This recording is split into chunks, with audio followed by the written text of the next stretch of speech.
रूस और यूक्रेन के बीच का युद्ध जितना पुराना हो रहा है उतना ही खतरनाक रूप लेता जा रहा है। दोनों ही देशों की ओर से एक दूसरे पर बम, रॉकेट्स, मिसाइलों की बौछार जारी है। एक और रूसी सेना ने यूक्रेन पर जबरदस्त दबाव बनाया हुआ है। जैसे जैसे रूसी हमले बढ़ते जा रहे हैं वैसे वैसे यूक्रेन अपने एक एक इलाकों पर से पीछे हटता जा रहा है। तो वहीं यूक्रेन भी पश्चिमी मदद के पहुंचते ही रूस पर अटैकिंग मोड में आ गया है। पिछले दिनों रूस की ओर से यूक्रेन के कई इलाकों पर कब्जा जमाने के बाद से यूक्रेन बैकफुट पर आ गया था। ऐसी आशंका थी कि रूस के कड़े तेवरों के सामने यूक्रेन जल्द ही घुटने टेक देगा, मगर यूक्रेनी सेना ने भी हार न मानते हुए रूसी सेना पर भीषण पलटवार किया है।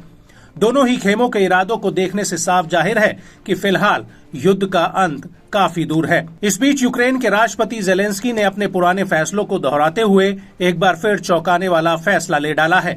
युद्ध से जूझ रहे यूक्रेन के पूर्वी इलाके में सेना का नेतृत्व कर रहे एक हाई रैंक मिलिट्री अफसर को जेलेंस्की ने फायर कर दिया है। जेलेंस्की के अचानक से लिए गए इस कदम से सब हैरान हैं।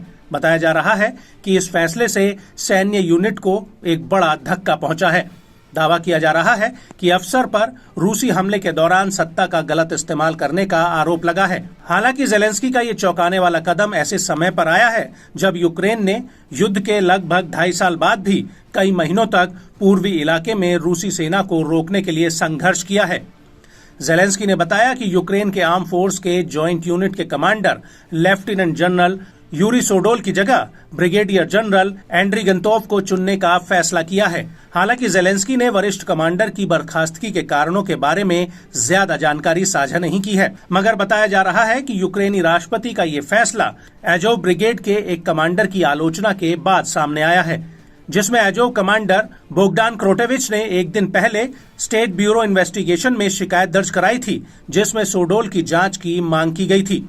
दावा किया जाता है कि क्रोटेविच ने सोडोल पर कई आरोप लगाए थे, साथ ही मोर्चे पर यूक्रेनी सैनिकों की मौत के लिए उन्हें दोषी ठहराया था। यूक्रेन के पूर्वी छोर पर पकड़ कमजोर होने के पीछे भी सोडोल की भूमिका पर सवाल उठाए थे।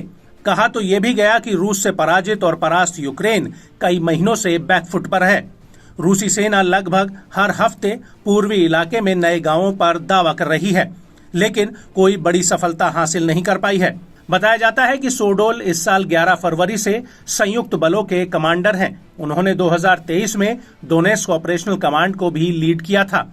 सोडोल की जगह लेने वाले हानातोव ने पहले 2022 से साउथ ऑपरेशनल कमांड के डिप्टी कमांडर के रूप में काम किया था। यूक्रेनी राष्ट्रपति की घोषणा के बाद क्रोटोविच ने लिखा कि हानाटोव एक बहुत अच्छे अधिकारी हैं। मुझे उम्मीद है कि सामने की खबर बेहतर होगी।